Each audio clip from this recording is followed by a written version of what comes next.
It's time for another episode of I Am Northwest Arkansas, the podcast covering the intersection of business, culture, entrepreneurship, and life in general here in the Ozarks. Whether you are considering a move to this area or trying to learn more about the place you call home, we've got something special for you. Here's our host, Randy Wilburn.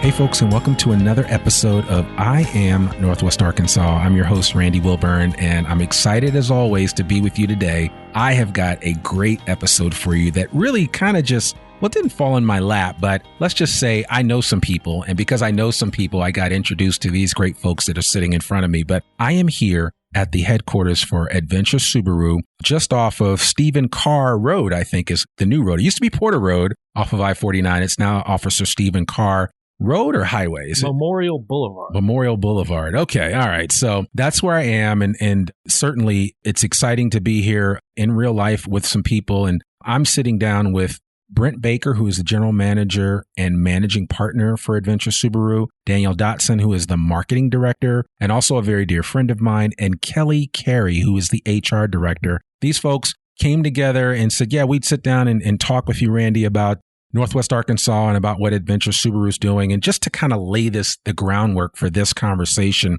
I've always been impressed with a lot of the organizations that do a lot of the work, do a lot of the heavy lifting, right? And Adventure Subaru is a for-profit organization. They have a lot on their plate, but they seem to always be giving back in different ways. And so this is me unapologetically just saying that I'm always impressed when I see organizations kind of stepping out of the norm to really make a difference throughout the community. And like everywhere I go, I see a Subaru sitting somewhere in front of an event that's happening. And so I said, I got to find out what is the secret sauce behind how these guys operate, and how do you operate and run a successful car dealership and be a local mainstay throughout a lot of different organizations and events that take place. I'm thinking specifically of the Roots Festival and so many other programs that you've probably seen their Subaru cars at, as well as just the Adventure Subaru logo and them being attached to an event. So without further ado, I want to welcome the wonderful folks from Adventure Subaru to the I Am Northwest Arkansas podcast. How are you guys doing today? Doing good. Thanks, Fabulous. Good. So I'm so glad to have you guys here. Brent, why don't we start off with you? And I'd love for you just to kind of just give us your quick superhero origin story. I know that you're not a native of Northwest Arkansas, but you've been here a few years now and you've had a chance to kind of take in all that Adventure Subaru is all about. But I'd love for you to introduce yourself to the audience and tell them a little bit more about yourself. Sure. Thanks. Yeah. So Brent Baker, I've been here at Adventure Subaru for about 2.5 years. And I was in the Subaru business down in Austin, Texas for about 10 years before I came here. And Don Nelms approached me. He was looking for, kind of an exit strategy for his business, but it was really important to him. He didn't want to just sell the business to some other company, a big public company or something of that nature. It was really important to him to kind of carry on with the business, with the employees, taking care of them, taking care of our customers, and, staying involved in the community kind of at the level that he'd established. So he reached out to me and we kind of struck a deal for me to come up here and join him and eventually, hopefully buy him out of the business. And it's been a great time so far. It's really working out well. And so Don is actually the originator of all. He is, yeah. Yeah. So Don's kind of he'd probably punch me if I called him a legend, but I've heard the name many times. As far as the car business in Northwest Arkansas, I would say he qualifies in that regard. He's been in the car business here for about 50 years now. Wow. And has owned a number of different dealerships and, was kind of in the process of retiring and ended up with just this one left. But, I think it was important to him to, he's always been in the car business, always enjoyed it and wanted to kind of keep a foothold in it, but was ready to transition into something else. So that's kind of when we struck up our partnership. So. Okay. All right. I wonder, was there a specific reason why he held on to the Subaru dealership versus the others? It just seems like, I don't know what it is about Subaru cars, but there's something, I won't say magical about them, but there's something special about them, as is the character of a lot of Subaru owners. I have some friends that are Subaru owners and they're all characters. And I don't know if that speaks volumes to the type of customer that Subaru attracts. But, if you want to talk about that. Yeah. So your first question, it's kind of interesting, how he ended up with just the Subaru dealership. The last business that he sold, the purchasers wanted to buy everything he had except Subaru. Huh. And Subaru was a small, very kind of niche brand at the time, and they just didn't think they could do a whole lot with it, which was probably true at that time. Obviously, the brand has made tremendous strides since then as far as growth. And, to your second point, just the kind of the clientele that we have, we've just found it's a great car for Northwest Arkansas. Our customers are outdoor enthusiasts. They love to hike and bike and, float the river. They're environmentally conscious. There's just a lot of things that line up really well with what the brand stands for and what the product, the capabilities of the product and everything else. So it's been a great market, for Subaru and for us. Absolutely. Well, and I guess, Danielle, specifically for you as the marketing director, does that make your job any easier that Subaru is such not just an established brand, but an easy brand to sell in an area that is geared towards the outdoor living? I wouldn't say it makes it easier because there's always opportunities for us to highlight the brand, the capabilities of it, the safety, the reliability. But also we get a lot of support from Subaru for our community outreach, and Subaru really encourages their retailers to do better in the community. So it all comes together really nicely. So that is not just an Adventure Subaru thing. That's kind of a mandate that comes down from Subaru on high, if you will. Yes. Subaru Corporate leads by example. Okay. So they have what's called the Subaru Love Promise, and that all dealers, they're not required to sign it, but is strongly encouraged. And the Subaru Love Promise is just making a commitment to your community to do better, to give back, whether that's with your charitable efforts or it's how you treat your customers and doing the right thing. And that's kind of a brief overview of what the Subaru Love Promise is. But within that, there's different pillars throughout the year. So whether that's Subaru Loves the Earth or Subaru Loves Learning or Subaru Loves to Care, there's so many different opportunities for us as a brand and for us as a business to continue our outreach and help make our community better.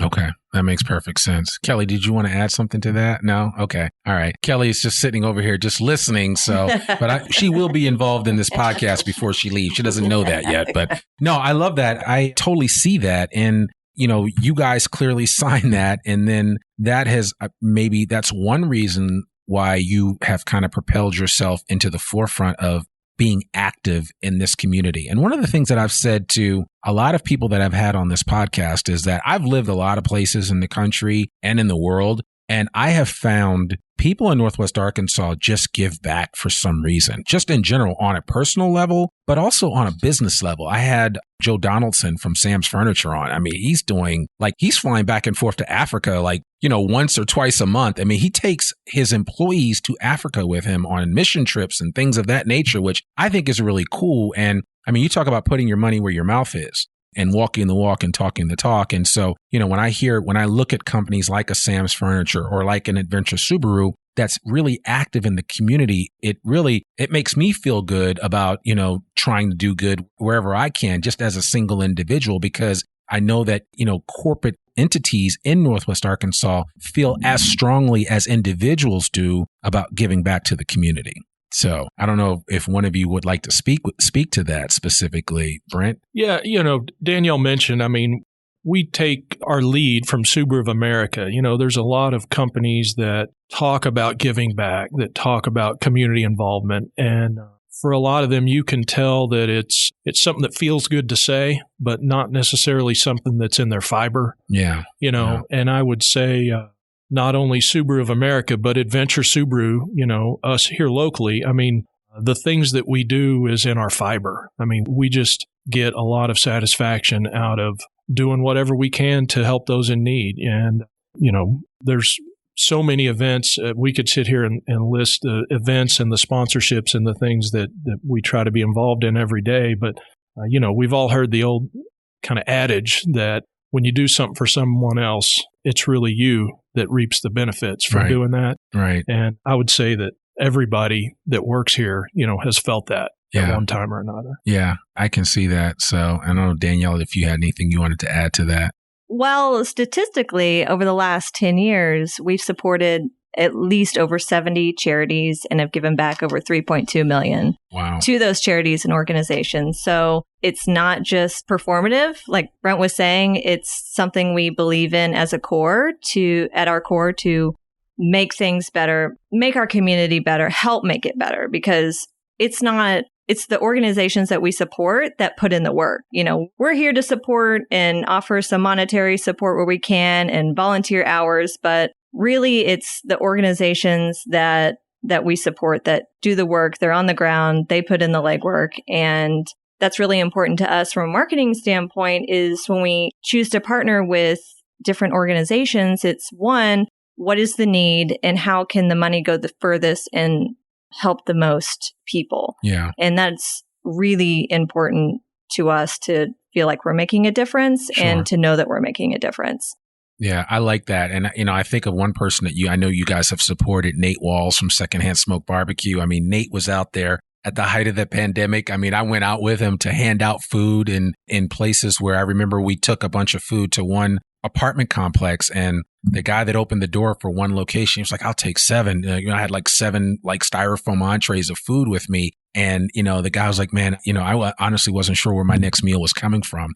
And it was, I'm not saying that, you know, I mean, it's to get a rise out of anyone. I'm just saying to acknowledge what, you know, it's like, you know, it's all or nothing, right? As a community. And we all have to be a part of that. And you're doing your part. Nate's doing his part. And organizations like Adventure Subaru are making that possible by, you know, sewing into what individuals are doing in the community so that Nate can go out and do what he does, buy the meat that he needs to buy and all the tools that are necessary in order to feed people like that. But it was during the height of the pandemic, it was some of the most reflective moments that I've had here in Northwest Arkansas in seeing the bottom line of how people's lives were being impacted, you know, when you give back. And it just gives me, you know, it gives me butterflies when I think about it, because it's just really cool. And I mean, Nate's just one example, but I know you guys have worked with so many others, Single Parent Scholarship Fund. And I mean, that's a great program in and of itself. And shout out to Tyler and those guys over there at Single Parent Scholarship Fund. They were on an earlier episode of the podcast, as was Nate, you know, kind of highlighting what they do for single parents and for, you know, creating a second chance for people to go back to school and maybe finish what they couldn't finish before because, you know, childcare and everything else kind of got in the way. And so I think that there are a lot of opportunities out there for folks to take advantage of that. And you guys are kind of doing it the right way. So. Yeah. And it's really just looking around you and where is the need? And maybe if you can't give your monetary support, you give your volunteer hours. We have adopted a section of the Razorback Greenway very close to the dealership, and we clean that up several times a year and make sure that the trash is picked up and it's a beautiful trail for people to use it. And we're going to do another cleanup on another part of the trail that we haven't adopted, but the need is very great in that area. So it's just getting outside your own bubble and your own comfort zone and just helping people and just doing the right thing. And a lot of that ties into how we are as an organization, not just our organizational support, but how we do business too. Yeah. So our sales structure and how our salespeople are paid, it's different than any other dealership. And when you walk in, it feels different here. You're not being chased around, you know? Can I help you, sir? Can I help you? Yeah. Hello. Yeah. So I think fundamentally that speaks to the Nelms tradition, which we can get into and what that is, and the longevity of our employees here and why we have so much repeat business and referral business and why when you're at a stoplight, you see 3 other Subarus, you know, not only because the car's great, but it's because of the culture that we've worked so hard to cultivate over the years and maintain and ensure people are taken care of, but also that your employees are happy. And what does that mean for an organization when you have happy employees and how that happy employees create happy customers. Exactly. Period. End of story. Yep. I know. Yeah. In a former life, and I've never really talked about this, but I actually did a quick stint at an AutoNation, like right after 9/11 when things got really tough for a while there. And and that was an experience. I've always been a consummate salesman. I'm that guy that can sell ice to an Eskimo, but I was kind of given a baptism by fire in an organization that was just structured around selling. It was just get the cars off the lot. You got it up. They call them an up. Anytime anybody came on the lot, you got another up. Somebody get out there and get that person and get them in a car by hook or by crook. Really, that was the playbook, and there was nothing else around it. And so I just thought that was really interesting. And as you're talking about that, and I've actually heard some people say, yeah, I like dealing with Adventure Subaru because, it's a low pressure environment as far as, nobody's trying to sell you something instantly. They're looking at what you need and whether or not they have the right fit for you. And so it's a much different experience than what you might experience at some other car dealerships. So, and I would imagine, given the way that things have gone down in the last couple of years, as we're slowly coming out of the pandemic, how has that played into, or has it changed anything, or have you doubled down on how you do business, given what, the unique situation that the pandemic has posed, especially for auto dealerships? Sure. Yeah. I mean, we had to change a lot of things about the way we do business, and a number of them that we started at the pandemic ended up really helping us improve our customer experience, and we continue them today. A big example would be our service pickup and delivery for the service department.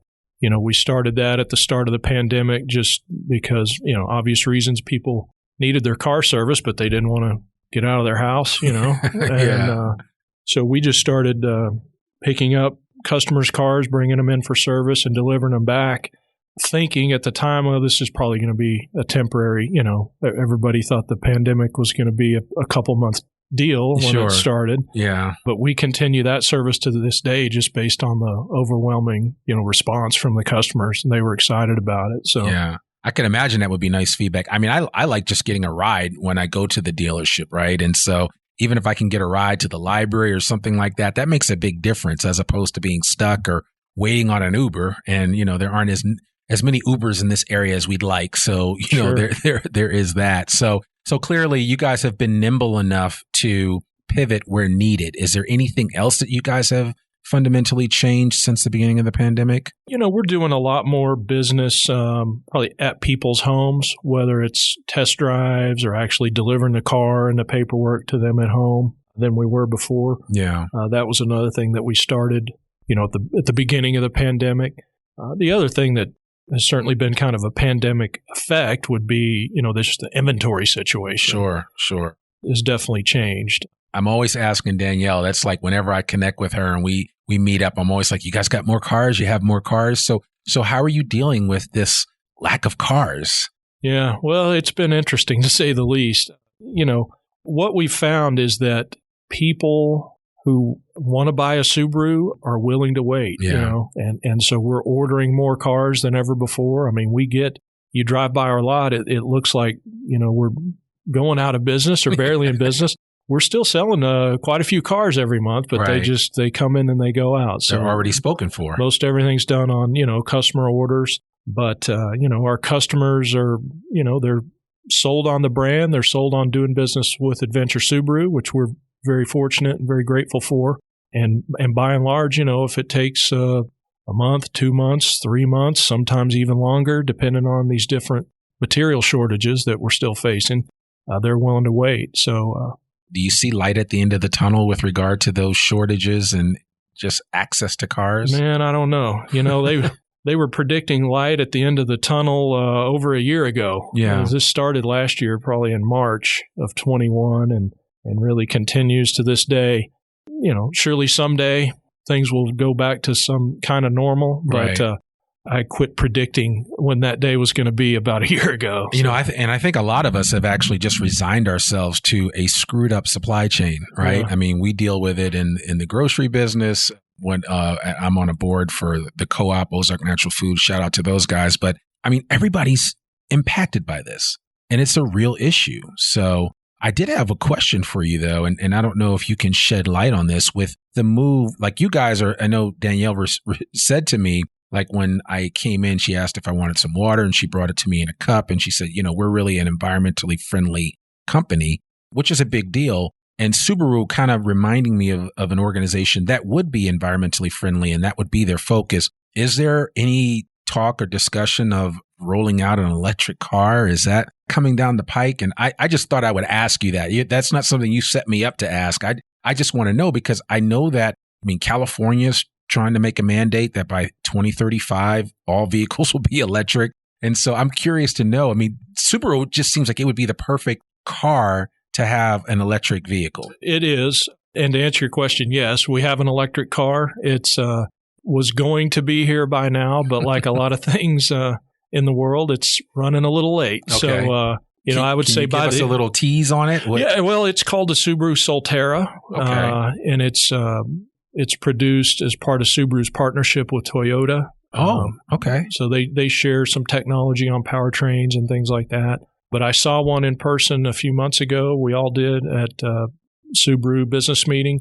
Really cool looking car. Really? We're excited to get it. We've already got our first several allocations of them sold. So we just need to get it here. Even if I wanted one, I wouldn't even be. I'd have to get on a list. Yeah, patience, Randy. We'd get you on the list. Right, and, right. Yeah. Okay. Did you guys get to drive it or not yet? No, okay. We were just looking. But it's been tested and it's ready to go. Okay. Yeah. All right. Any particular specs that you can share about it that really stand out? Well, it's got a 220 mile range. It is all-wheel drive, kind of in keeping with the capability that Subaru already stands for, which is an unusual feature on an electric car so far. Sure. But, looks great. Yeah, we're excited to get it. It's exciting and it's funny because, and I'm sure because you guys are in this industry, you track this. I know that Tesla actually has a lot of challenges with their cars after sales, right? Because it's like I had a friend and he, and I said to him, and again, I'm not trying to bash Tesla and I think Elon Musk is brilliant. He has his own challenges, but that's a podcast for another day. I find it interesting though that, as ballyhooed as Tesla has been, their cars actually have a lot of challenges, like even just little things that would probably drive me crazy if I was an owner. But I have a couple of friends that are owners and a family member that owns one, and they're constantly complaining about little things like pieces of the interior just coming apart, it just doesn't come together. And I've talked to other people that own like Chevy Volts and some of these other cars, and they're like, hey, these companies have been doing this for years anyway, that once they pivoted to electric, they basically took a lot of what they were doing with the gas powered cars and they've applied it to electric. So stuff's not necessarily falling apart the way that it would. And I would imagine that Subaru is going to be the same with the Solterra and beyond as far as the quality, the level of quality, and being assured that things are just not going to fall apart. And I can also come back to a dealership and have things corrected if need be. Yeah, I think the lack of, to your point about Tesla, obviously they've got some pretty innovative, pretty cool, exciting products, but the lack of a real dealer network to support them after the sale is probably challenging at times. Yeah, I would imagine so. Well, listen, I think it's exciting what you guys are looking at for the future. And as we kind of wind this up, I would love for you, Danielle, just to share a little bit about the Nelms philosophy of car sales and why it has had such a prolonged effect in general, but also on this particular organization. So in a lot of our advertisements, you'll see the tagline, service in the Nelms tradition. Right. And for us to define it, it's really simple, and it's taking care of the customer first and doing the right thing. So whether that's if they have an issue in sales or service or anything else at our dealership, our focus is to do the right thing, make sure the customer's happy so we can continue that relationship with the customer and make sure they get what they need. And it's really just doing the right thing. It sounds a lot more complicated than what it is, but It really just boils down to just taking care of the customer. Right. And that's it. It's a team effort. It is a team effort. Yes. Kelley, you said something. Okay. All right. Well, you know what? I'm going to put you on the spot and ask you this one simple question. What is as an HR director, are you guys even hiring right now, or are you always looking for good people? If somebody listens to this podcast and is like, man, I'm tired of working at XYZ, car company, and I would love to come work over there. How do I get my foot in the door and, see if they would even take me? well, you're going to fill out an application, but one thing about us is we don't have a lot of turnover. Yeah. So if there is a job opening, it's probably someone that we've promoted from within. Okay. So right now we have a few job openings. You just go to our website and fill out the application, but we take care of our people here and promote from within. And so we don't have a lot of turnover. Yeah, that's good. But I mean, that speaks volumes to the kind of operation that you guys run. And so my advice to anybody listening to this, it's like, man, I need to go check those guys out. Yeah. Just get your foot in the door. And if nothing else, put your resume on file so that Kelley has it. And if something does come up, you just continue to connect with them and see what's going on. Yeah. So I think that's huge. That's one thing. I've offered jobs that are smaller to people saying, you get promoted, and I don't think people believe us sometimes, but we do promote from within. So yeah, I mean, it's my encouragement to anybody is you got to start someplace and then go from there and grow. But I can imagine that it just seems like, I kind of walk in here and my blood pressure went down a couple of notches. It just seems relaxed, which I can't always say when you walk into a car dealership. A lot of times you're on edge. You're like, man, I got to stay away from the finance manager. I got to stay away from this person. It's like, I don't want to get in front of any of these people because before I know, I'm going to walk out of here with a car. And it's just like, I can't deal with that kind of pressure. You don't feel that way walking in here. And I think that speaks volumes for the type of operation that you run. So Brent mentioned earlier how when we saw the Solterra was at the National Business Conference, but there was also... Was that down in Austin? It was. Yes, I remember. So there was also another purpose of our visit to the National Business Conference. We were awarded Subaru of America's Love Promise Retailer of the Year for 2022. That is out of 636 retailers. And the distinction was essentially our commitment to the community and our customers. It's not necessarily based on sales volume because there's a whole lot of other dealerships that sell a lot more cars than we do. Sure. It's our commitment to our community and our charitable contributions and the years of positive feedback from our customer base that we're honored to be awarded that distinction. Wow. And so that was one of one. I mean, you guys were that's impressive. That's right here in our own backyard, folks, here in Northwest Arkansas. It's a huge honor. Yeah. If you go to our website, you'll see it all. AdventureSubaru.com. Subaru of America Love Promise. I love that. Love Promise Retailer of the Year. There you go. Well, that sells itself. Yeah. I mean, it really does. I mean, that does sell itself. But in all seriousness, again, I think a lot of it is predicated upon the fact that you guys have, in addition to selling a lot of cars, you guys have figured out a way to connect with as many people in the community that are doing amazing things. If somebody is listening to this and is like, man, I would love to be aligned with Adventure Subaru, I'd love for them to at least know what we're doing in the community. We could certainly use their help. I recognize that you can't help everybody. And it's not just up to Adventure Subaru. It's up to anybody listening to this. It's up to a lot of, corporate and for-profit entities to kind of help out where and when possible and where it's right. But I would certainly just ask you, if somebody's listening to this saying, man, I think what we do lines up nicely with what Adventure Subaru does, what would you say is the best way for them to get in contact with you guys? Best way is to get in contact with your marketing department. Okay. So that's you. That is me, and it's Kelley. So my email is Danielle@adventuresubaru.com. Right. And we'll put all that in the show notes so everybody can get that contact. So, but I mean, I would imagine, because I have seen people that become aligned with you. And I would imagine that you just notice what they're doing in the community. It's not always about them coming to you. You've probably gone to some people and said, hey, we like what you're doing. We want to be in line or aligned with you. Is that correct? Absolutely. So you mentioned Nate Walls, and a lot of that relationship, Kelley's known Nate for years, and we started that relationship, or that relationship blossomed. We got to know Stacy Harper at Lighthouse Solutions. So we're partnering with them for Share the Love this year alongside Single Parent Scholarship Fund. That's in November. And, Randy, a lot of our partnerships have come from people that started out as customers. Okay. Which is really cool. Like, we had some big partnership with Champions for Kids over the last couple of years. Adelaide Schaefer is the director over there. And, they're doing some amazing work to help kind of at-risk and underprivileged children in the school system. And she bought a car here and just liked the experience. I was talking with her sales representative who introduced her to Kelley and Danielle, and a amazing, kind of partnership for both of us was born of that. So wow. Those are really fun when it works out that way.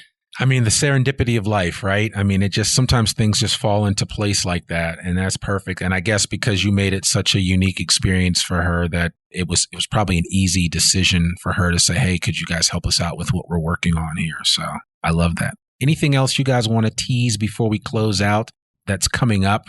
Maybe a program that you're a part of or something that you just want to make the public aware of?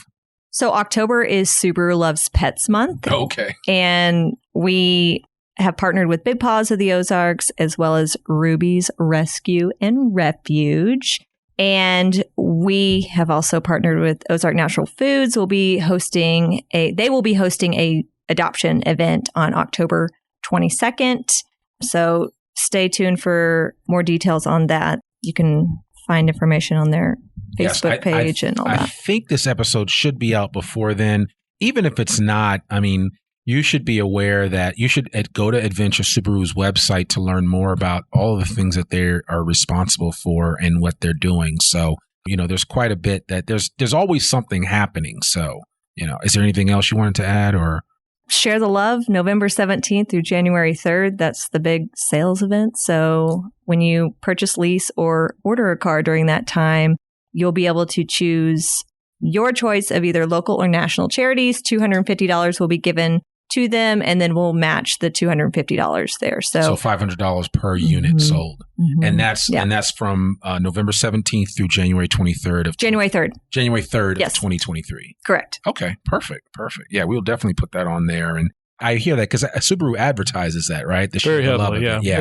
It started out, what is this, the 10th or 12th year probably for sure? At least 12. But, they have now donated, what have we passed, $200 million now? A lot of money. Through that program. Yeah. And, probably 5 or 6 years ago, it started out, it was all national charities, but then they added the option for retailers to add charities in their own hometown, local organizations. And, it's great fun when you can go to a small local charity and give them a big check that is making a big difference in their operation. And we've been fortunate to do that for a number of years here. And that's probably one of my favorite days. Okay. I love that. Yeah. Well, and it's so funny as you were mentioning that in my head, because I'm always thinking of things. I'm like, now I have the title for this podcast because I mean, it's so perfectly in line with that whole concept of sharing the love. So I appreciate that. So that's great. Well, folks, Kelley Carey, Danielle Dotson, Brent Baker, thank you guys so much for taking the time out of your day to sit down with the folks here at I Am Northwest Arkansas and tell your story and share it far and wide. And so I want to encourage everybody that's listening to this episode. I'm not telling you to go out and buy a Subaru, but I am telling you to go take a look at a Subaru. But you can if you want to. But you can if you want to. And I'm sure that Brent or one of the fabulous people that they have in the front here will be more than happy to take care of you. And oh, by the way, you guys have a pretty decent sized used car lot too, right? We do. Yes. Yeah. So there's a lot of opportunities to be involved with Adventure Subaru. So thank you guys. Thanks, so much. Randy. Thank you, Randy. Absolutely. Well, folks, there you have it. Another episode of I Am Northwest Arkansas. I'm your host, Randy Wilburn. And remember, our podcast comes out every Monday, rain or shine. You can also find our podcast wherever great podcasts can be found, especially Apple Podcasts. And if you do me this one solid favor, I might actually mention you on the podcast. Please consider rating and reviewing us on Apple Podcasts. And if we find your review, we will read it on air. That's all I have for you this week, but I will see you next week with another brand new episode of the I Am Northwest Arkansas podcast. We'll see you soon. Peace. We hope you enjoyed this episode of I Am Northwest Arkansas. Check us out each and every week, available anywhere that great podcasts can be found. For show notes or more information on becoming a guest, visit iamnorthwestarkansas.com. We'll see you next week on I Am Northwest Arkansas.